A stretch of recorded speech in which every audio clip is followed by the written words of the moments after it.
So let's have a think about your listing on Beds on Board. Think back, if you will, to the exercise I asked you to do, having a look at your competing boats and the apartments and the hotels. When you looked at those, what made particular listings stand out? Was it the photos, the text, or both? With regard to photos, you can't have too many of them. Take lots of photos, clean, tidy and declutter first. Hide away the charts and the magazines and all the other stuff, that old baseball cap.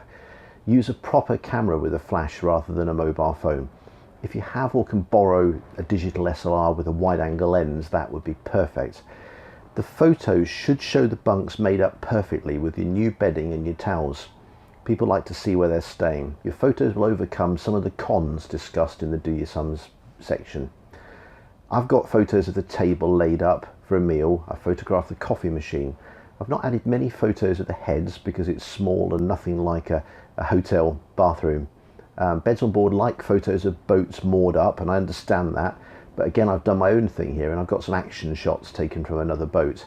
I'm selling a lifestyle, and the fact the guests can't experience Zen-Dog at 30 knots on a beautiful sunny day, that doesn't really matter. At least they get the idea.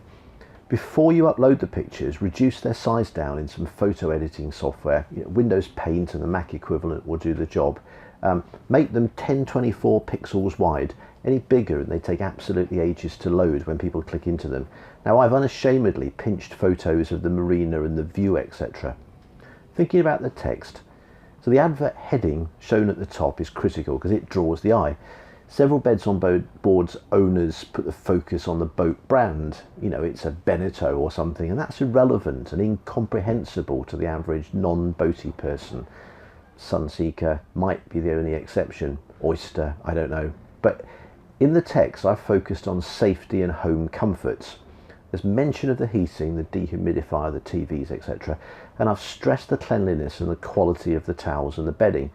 I've talked a lot about the location. And if you need suitable text, look at your marina's website or chat to Beds on Board, because they may have something suitable that you can use.